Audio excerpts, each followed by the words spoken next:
السلام علیکم دوستو، اردو ناول پلیٹ فارم میں آپ سب کو خوش آمدید۔ آج کا ہمارا ناول ہے شدت تشنگی۔ ملان، اٹلی۔ روشنیوں سے چکا چوند شہر میں گہما گہمی تھی۔ ٹریفک کا شور اور لوگوں کی آوازیں چاروں طرف گونج رہی تھیں۔ سڑکوں پر چلتے پھرتے اور کیفے ریسٹورنٹ میں بیٹھے لوگ اپنی دھن میں مصروف تھے۔ ہنستے مسکراتے چہرے ہر طرف نظر آ رہے تھے۔ اس سب کے بیچ ایک شاندار بلڈنگ شان سے سر اٹھائے کھڑی روشنیوں سے جگمگا رہی تھی، جس پر چمکتے حروف میں لا موڈا کاسا لکھا تھا۔ یہ ایک فیشن کمپنی تھی، فیشن کی دنیا میں اپنا ایک الگ مقام رکھتی تھی۔ ملک میں ہی نہیں، ملک سے باہر بھی اس برانڈ کا بہت نام تھا۔ اس بلڈنگ کے چوتھے فلور پر اس وقت ایک فیشن شو سے فارغ ہو کر سب ڈنر کر رہے تھے۔ بڑے سے ہال میں ٹیبلز سجی تھی۔ ٹیبلز کے گرد بیٹھے لوگ کھانے کے ساتھ ایک دوسرے سے باتوں میں مصروف تھے۔ ایک ٹیبل پر ترکی سے آئے فیشن ڈیزائنرز کے ساتھ وہ بیٹھا کھانا کھا رہا تھا۔ وجیہہ چہرے پر مصنوعی مسکراہٹ سجائے وہ بات کا جواب دے رہا تھا۔ اس کی ہر حرکت سے نفاست اور وقار جھلک رہا تھا۔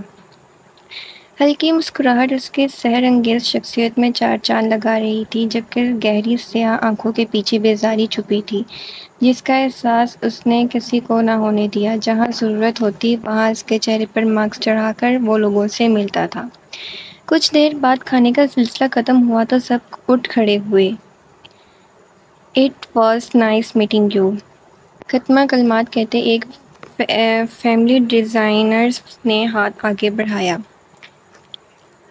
بڑے ہاتھ کو تھام کر اس نے سر کو کم دے کر شکریہ کہا۔ وہ عام طور پر اس طرح کے ڈنرز میں شرکت نہیں کرتا تھا، پر آج شو کے بعد بابا کو کہیں جانا پڑا تو وہ اس سے یہیں رکنے کا بول کر گئے تھے۔ وہ مجبوراً یہاں رک گیا تھا، پر اسے اس سب سے خاص دلچسپی نہ تھی۔ بزنس کے علاوہ یہ ڈنر اور پارٹیز کے معاملات بابا ہی ہینڈل کرتے تھے۔ اسے کام سے مطلب تھا، اسی طرح کی محفلوں سے نہیں۔ "سنیں ڈی اے، سب جانے کے لیے تیار ہیں"۔ جب اس فیمیل ڈیزائنر نے اسے پکارا تو وہ سوالیہ انداز میں اس کی طرف دیکھنے لگا۔ "شی از مائی ڈاٹر"، اس نے 6 سالہ کیوٹ سی بچی کی طرف اشارہ کیا جو لال گالوں کے ساتھ مسکراتی ہوئی بلی جیسی نیلی آنکھوں سے اسے دیکھ رہی تھی۔ ننھے سے ہاتھ میں ایک لال گلاب تھام رکھا تھا۔ "اس کا کہنا ہے کہ آپ نے اسے چاکلیٹ دی تھی"، وہ مسکرا کر بولی۔ اسے یاد آیا شو کے دوران وہ بچی منہ بسور کر بیٹھی تھی، تب اس نے اسے چاکلیٹ دی تو وہ مسکرانے لگی تھی۔ "تو یہ اس کے بدلے آپ کے لیے ہے"، اس نے گلاب کی طرف اشارہ کیا۔ اس بچی نے مسکرا کر پھول اس کی طرف بڑھایا۔ "اوہ"، اس نے مجبوراً مسکرا کر پھول تھام کر بچی کو تھینک یو کہا۔ مسکرا کر اس کی برداشت کا پیمانہ بڑھ چکا تھا۔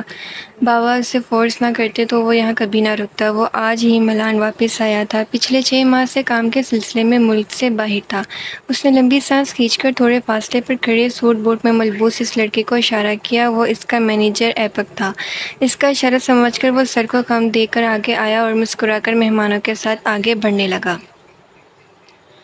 وہ آخری مسکراہٹ کے ساتھ انہیں الوداع کہتا پلٹا تو چہرے پر سنجیدگی چھا گئی۔ یہ مصنوعی مسکراہٹیں انسان کو بہت تھکا دیتی ہیں۔ لمبے لمبے ڈھک بڑھتا وہ لفٹ سے 2nd فلور پر آیا۔ اس وقت یہاں کوئی موجود نہ تھا، سب ڈنر کے لیے اوپر جمع تھے۔ لمبی سانس کھینچ کر اس نے اپنے آفس کا دروازہ کھولا۔ کمرے میں نیند اندھیرا تھا، بس گلاس وال کے پاس سے آتی شہر میں چمکتی روشنیاں کمرے کو ہلکا اجالا بخش رہی تھیں۔ وہ تھکے قدموں سے آگے بڑھا۔ گلاب اب تک اس کے ہاتھ میں تھا، جسے اس نے سامنے میز پر پھینکا۔ ایک جھٹکے سے کوٹ اتارا اور تھکے انداز میں صوفے پر نیم دراز ہو گیا۔ سرد نگاہیں چھت کو گھورنے لگیں۔ مسکرا کر اس کا جبڑا دکھ گیا تھا۔ اس نے جلتی سی آنکھوں کو موند لیا جن میں سالوں کی تھکن چھپی تھی۔ وہ درویش عالم افندی تھا۔ دیکھنے والے کی نظریں اس پر تھم جاتی تھیں۔ مضبوط جسم، چہرے پر ہلکی داڑھی، روشن پیشانی اور خاص کردہ وہ سیاہ دلکش آنکھیں جن میں جانے کتنے ہی راز چھپے تھے۔ وہ آنکھیں دیکھنے والے کو محبوب کر دیتی تھیں۔ اس کے وجیہہ چہرے پر ہمیشہ ایک سرد تاثر موجود رہتا۔ وہ بہت کم مسکراتا تھا، پر جب کبھی اگر مسکرا لیتا تو ارد گرد روشنیاں سی جل اٹھتی۔ وہ لوگوں سے بیزار رہتا تھا، اسے محفلوں سے الجھن ہوتی اور تنہائی بھاتی تھی۔ وہ ہمیشہ سے ایسا ہی تھا، بس گزرے کچھ سالوں میں فرق اتنا پڑا تھا کہ وہ دوسروں کے ساتھ ساتھ اپنے آپ سے بھی چڑ کھانے لگا تھا۔ اس کی اب تک کی زندگی نے اسے تھکا دیا تھا۔ وہ اپنی زندگی کو جی نہیں رہا تھا، گھسیٹ رہا تھا، اور یہ چیز ہر گزرتے دن کے ساتھ اس کے وجود کو توڑ رہی تھی۔ آنکھیں سختی سے بند تھیں اور روشن پیشانی پر ڈھیروں بل پڑے تھے۔ جانے کتنی سوچیں اس کے گرد چکرا رہی تھیں۔ اس نے سوچوں سے تھک کر پلکیں کے واقعی ان دلکش آنکھوں میں آگ سی تپش اور صحراؤں سے تشنگی تھی۔ وہ خاموشی سے خلا میں تکتا رہا، جانے اس کے پیاسی آنکھوں کو کس کی تلاش تھی۔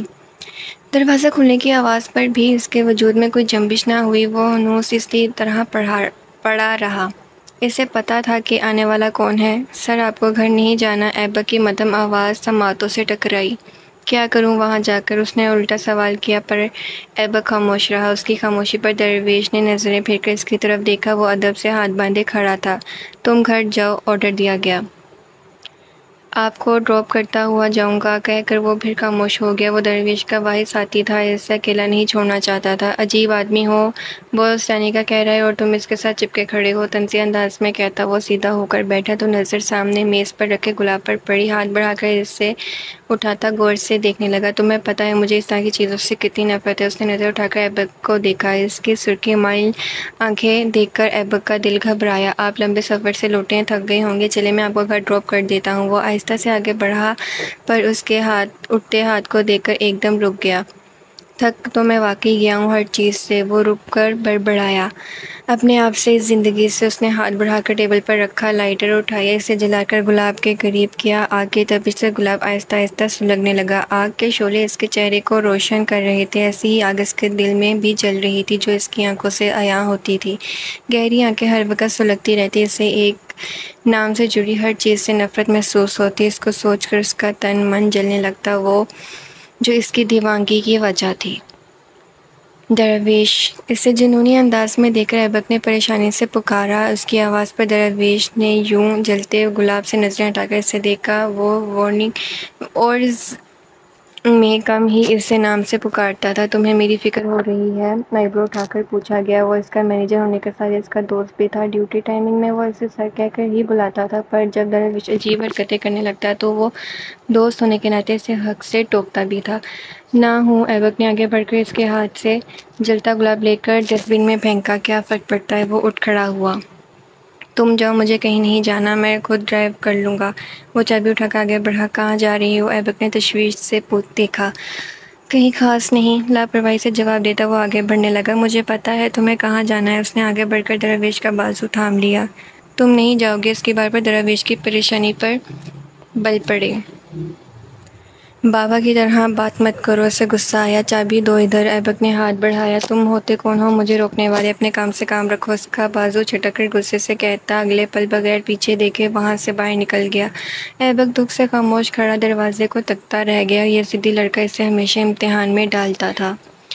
وہ بل پڑی پیشانی کے ساتھ بلڈنگ سے باہر نکلا۔ کچھ منٹ بعد اس کی گاڑی سڑک پر رواں دواں تھی۔ غصے سے اس کے دماغ کی نسیں پڑپڑا رہی تھیں۔ وہ جانتا تھا کہ وہ ایبک کے ساتھ بعض دفعہ بہت بدتمیزی کر جاتا ہے، پر یہ اس کے بس میں نہیں تھا۔ جو لوگ اس کے حصے میں آیا تھا اس نے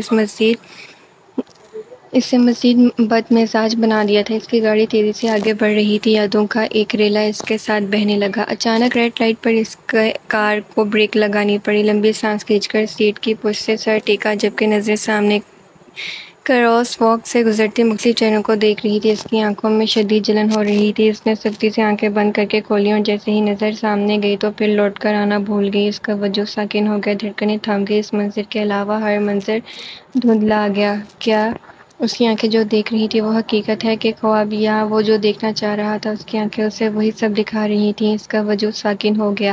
وہ سامنے سے گزر رہی تھی، long brown skirt, white shirt اور گلے میں لال اسکارف۔ اس کے سیاہ ہلکے گھنگریالے بال پوچھ پر بکھرے تھے، کچھ لٹیں چاند چہرے کے گرد رقص کر رہی تھیں۔ زرد روشنیوں میں اس کا چہرہ چمک رہا تھا، ہاتھ میں گلدستہ، حسین چہرے پر ہلکی دلکش مسکراہٹ، اور اس کے بالکل ساتھ قدم سے قدم ملا کر چلتا وہ شخص۔ وہ کتنی مکمل لگ رہی تھی اور وہ کتنا ادھورا تھا۔ اس نے گلدستہ قریب کر کے لمبی سانس بھری، پھولوں کی خوشبو جیسے اس لڑکی کے گرد چکرانے لگی۔ تبھی ساتھ چلتا شخص آنکھوں میں چمک لیے اسے دیکھ کر دلکشی سے مسکرایا۔ اور درویش عالم افندی سانس لینا بھول گیا۔ یہ منظر جیسے ایک خوفناک خواب کا حصہ تھا۔ اس کی نظریں ان کے ساتھ سفر کر رہی تھیں، لمحوں میں وہ ساری دنیا سے کٹ گیا تھا۔ اس کا وجود شیل ہو چکا تھا۔ کئی لمحے ایسے ہی گزر گئے، حسین بالکل معاف ہو چکی تھی، پھر آہستہ آہستہ دماغ بیدار ہوا تو آنکھوں کے سامنے کا منظر بھی صاف ہونے لگا، جہاں اب اس کے وجود کا کوئی نام و نشان نہ تھا۔ گرین لائٹ آن ہونے پر پیچھے گاڑیاں ہارن کرنے لگی۔ ان تیز آوازوں کی وجہ سے اس کے وجود میں آگ سی دوڑنے لگی۔ یہ سب خواب نہیں، حقیقت تھی۔ اس کی آنکھیں بے چینی سے ارد گرد دیکھنے لگیں، پر اس کی توجہ کا مرکز، وہ وجود، غائب ہو چکا تھا۔ کہاں گئی وہ؟ اس نے کانپتے ہاتھوں سے اسٹیئرنگ وہیل تھاما اور کار کو سڑک سے ہٹا کر ایک طرف روکا، پھر جلدی سے باہر نکلا۔ ارد گرد نظریں دوڑاتا وہ ہر چہرے کو پاگلوں کی طرح دیکھنے لگا، ادھر ادھر بھاگتا وہ دیوانوں کی طرح اسے ڈھونڈ رہا تھا۔ اس نے آج 6 سال بعد وہ چہرہ دیکھا تھا، کسی اور کے لیے مسکراتا ہوا، اس کا وجود سے انجان، اپنے آپ میں مگن۔ وہ ایک ہی جھلک میں اس کے دل پر حشر برپا کر گئی تھی۔ وہ جو آگ وہ دل میں کب سے دبائے بیٹھا تھا، وہ ایک دم سے بھڑک اٹھی تھی، جانے یہ آگ نفرت کی تھی کہ محبت کی۔ اس کے سانسیں پھول رہی تھیں، سیاہ بال پیشانی پر بکھرے تھے، وہ کہیں بھی نظر نہ آئی تو وہ تھکے قدموں کے ساتھ وہی مال کی سیڑھیوں پر بیٹھ گیا۔ تیز روشنیاں اس کی آنکھوں میں کانچ کے ٹکڑوں کی مانند چبھ رہی تھی۔ گھٹنوں پر بازو لگا کر اس نے سر جھکا لیا، اس سے آنکھوں میں اتری نمی اس کی اذیت کی گواہ تھی۔ سختی سے مٹھیاں بھینچ لیں۔ وہ کافی وقت تک ایسے ہی بیٹھا رہا۔ وہاں سے گزرتے لوگ افسوس سے اس خوبرو نوجوان کو اس حال میں دیکھ رہے تھے۔ کچھ دیر بعد اس نے آہستہ سے سر اٹھایا، آنکھوں میں جیسے آگ ہی جل رہی تھی۔ پھر وہ جھٹکے سے اٹھ کر کار کی جانب بڑھا، چہرہ بالکل سنجیدہ تھا۔ کار آگے بڑھتا وہ ساتھ ہی موبائل پر نمبر ڈائل کر رہا تھا۔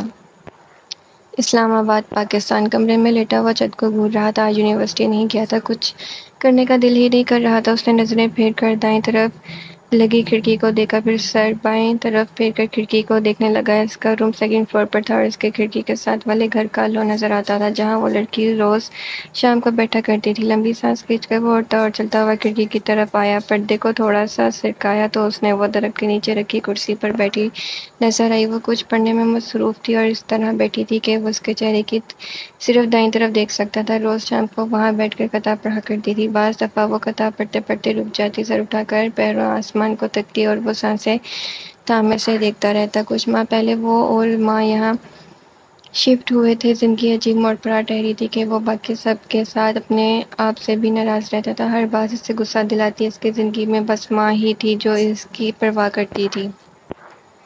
یہاں اتنا وقت گزر جانے کے بعد بھی اس نے کوئی دوست نہیں بنائے تھے۔ اس سارے عرصے میں بس ایک وہی تھی جو اس کے لیے ٹھنڈی پوار سی تھی، جو بغیر جان پہچان کے خاموشی سے اس کی زندگی کا حصہ بن گئی تھی۔ اس لڑکی کو دیر تک تکتے رہنا روز کا معمول بن گیا تھا۔ وہ بغیر پلک جھپکے سے دیکھتا رہتا تھا جب فضا میں پھیلتی ایک تیز مردانہ آواز نے اسے خاموشی کو توڑا۔ اس نے لمبے سانس کھینچی اور اس لڑکی کو تیزی سے اندر کی طرف بھاگتے دیکھا۔ اس کی آنکھوں میں اداسی اتر آئی۔ یہی شور اس لڑکی کے گھر کا حصہ تھا، اس کے بابا کی شور کی آواز جو ہر دوسرے تیسرے دن سننے کو ملتی تھی۔ وہ پچھلے کئی ماہ سے یہی دیکھ رہا تھا۔ اس کے گھر میں بس وہ لڑکی اور اس کے ماں باپ رہتے تھے۔ اس کے باپ کی سخت عادت کی وجہ سے ہمیشہ کوئی نہ کوئی شور لگا رہتا۔ پڑوسی ہونے کے باوجود وہ لوگ ایک دوسرے سے انجان تھے۔ جب وہ یہاں آئے تھے تب ماں نے قرآن خوانی پر ان کو بھی بلایا تھا، لیکن وہاں سے کوئی نہ آیا تو پھر ماں نے بھی دوبارہ وہاں کا رخ نہ کیا۔ جو بھی تھا، پر وہ خاموش سی لڑکی اس کی عادت بن گئی تھی۔ پہلی بار اس کا دل کیا تھا کہ وہ کسی سے بات کرے، اس کے بارے میں مزید جانے۔ وہ دونوں ایک ہی یونیورسٹی میں پڑھے تھے اور اس کی سینئر تھی۔ اس لڑکی میں اسے اپنا آپ نظر آتا تھا، پر وہ لڑکی تو اس کے وجود سے بھی لا علم تھی۔ وہ ہمیشہ ان لمحوں کا انتظار کرتا تھا جن میں وہ اسے نظر آتی تھی اور اس کے بے چین دل کو کچھ پل کا سکون میسر ہوتا۔ پھولوں کا گلدستہ تھامے وہ ہاسپٹل کے کمرے میں داخل ہوئی۔ سامنے بیڈ پر اس کی پاگل سی دوست نورِ نیم دراز تھی۔ پیلے پڑتے چہرے کے ساتھ وہ اپنی ماں کی بات پر آہستہ سے مسکرائی، پھر اسے دیکھا تو اس کی مسکراہٹ گہری ہوئی تو جواباً وہ بھی مسکرائی، آج سالوں بعد جیسے وہ دل سے مسکرائی تھی۔ مرحبا حبیبی، کمزور آواز میں شرارت تھی۔ مرحبا۔ وہ آگے بڑھی، فیروزہ سے سلام کیا اور پھول سائڈ ٹیبل پر رکھ کر بیڈ کے قریب رکھے اسٹول پر بیٹھ گئی۔ کیسی ہو؟ اب اس کا ہاتھ تھام کر پوچھا۔ بالکل فٹ۔ آنکھیں مٹکا کر بولی، چہرے پر زخموں کے نشان اب بھی تھے۔ ہاں نظر آ رہا ہے۔ اس نے سر ہلا کر اس کے پیلے پڑتے چہرے کو دیکھا۔ تم نے ہم سب کو کتنا ڈرا دیا، کچھ اندازہ ہے؟ کتنی بار کہا ہے کہ کار کی سپیڈ کم رکھا کرو؟ اس کے لہجے میں ناراضگی تھی۔ میری دوست ہو کر تم کیسے ڈر سکتی ہو؟ وہ باقی باتوں کو اگنور کرتی گھور کر بولی، فیروزہ دیکھ رہی ہیں آپ اپنی بیٹی کو ایسے کہہ رہی ہے جیسے کچھ ہوا ہی نہ ہو۔ اس نے کفگی سے شکایت کی۔ 2 دن پہلے اس کا بری طرح ایکسیڈنٹ ہوا تھا۔ یہ 2 دن سب کے لیے عذاب تھے۔ 2 دن سے ICU میں رہنے کے بعد وہ آج ہوش میں آئی تھی۔ یہ تو ہمیشہ یہی کرتی ہے۔ دوسروں کی جان نکال دیتی اور کسی کی بات تو سنتی ہی نہیں۔ کون سمجھائے اس پاگل لڑکی کو، میں تو سمجھا سمجھا کر تھک گئی ہوں۔ ایم فروزہ افسوس سے بولی۔ تم دیکھو اس کو، میں محمد سے بات کر لوں۔ وہ اٹھ کر باہر چلی گئی۔ محمد نورے کا بھائی تھا، وہ اس کے ساتھ ہی ہاسپٹل آیا تھا اور سیدھا ڈاکٹر سے ملنے چلا گیا۔ کیوں پریشان کرتی ہو سب کو؟ پرنسپل کا لیکچر نہیں یار، اس نے منہ بنایا۔ وہ کدھر ہے؟ مجھ سے ملنے نہیں آیا اسے دیکھنے کے لیے؟ میری آنکھیں ترس گئی ہیں، نورے نے بے چینی سے پوچھا۔ وہ کون؟ این نے آئی برو جھکائے۔ مائی لو ابراہیم، لہجے میں محبت اتر آئی۔ جب سے ہوش آیا ہے اسے تلاش کر رہی ہوں پر وہ کہیں نہیں نظر آ رہا۔ اس کی آواز میں مایوسی اتری۔ ابراہیم اس کا منگیتر تھا اور دونوں کو ایک دوسرے سے بے حد محبت تھی۔ آ جائے گا، تم ابھی یہ سب باتیں چھوڑو اور آرام کرو۔ این نے حوصلہ دیتے اس کا ہاتھ تھپ تھپایا۔ ایسے کیسے چھوڑ دوں؟ اس نے منہ بنایا۔ تم نے ابھی محبت نہیں کی اس لیے اتنی آسانی سے کہہ رہی ہو؟ لہجے میں اداسی تھی۔ تو کیا کروں پھر؟ ایم فروزہ سے میرا موبائل لاؤ تاکہ میں اس کی خبر لوں۔ وہ ابھی بات کر رہی تھی جب ایک دم سے دروازہ کھلا اور نیلی آنکھوں والا خوش شکل لڑکا اندر داخل ہوا۔ مرحبا، پھولی سانسوں کے ساتھ کہتا ہوا آگے بڑھا، ایسے جیسے بھاگ کر آیا ہو۔ کیسی ہو؟ نظریں نورے کے چہرے پر جمی تھی۔ نورے کو دیکھ کر اس کی نیلی آنکھوں میں نمی اتری۔ ٹھیک ہوں، نورے نے ایک نظر اسے دے کر سر جھکا دیا۔ این اپنی جگہ سے اٹھ کھڑی ہوئی۔ تم لوگ بات کرو، میں ایم فروزہ کو دیکھ لوں۔ وہ کمرے سے چلی گئی تو ابراہیم اسٹول پر بیٹھ گیا۔ ایسے کرتا ہے کوئی؟ اس کا ہاتھ تھام کر شکوہ کیا۔ اب دھیان رکھوں گا نا، اس نے معصومیت سے کہا۔ اس بار معاف کر دو پلیز۔ اس کی اتری صورت دیکھ کر وہ ایک دم مسکرایا۔ جان نکال دی تم نے تو میری، اس نے نورے کا ہاتھ لبوں سے لگایا تو وہ مسکرا دی۔ این باہر آئی تو ایم فروزہ اور محمد وہیں کھڑے بات کر رہے تھے۔ کب تک ڈسچارج کریں گے؟ اس نے قریب آ کر پوچھا۔ ابھی 2-3 دن اور رکھیں گے، محمد نے جواب دی۔ تبھی این کا موبائل رنگ کرنے لگا۔ اس نے موبائل پر نظر ڈالی، پھر ایک طرف ہو کر کال پک کی۔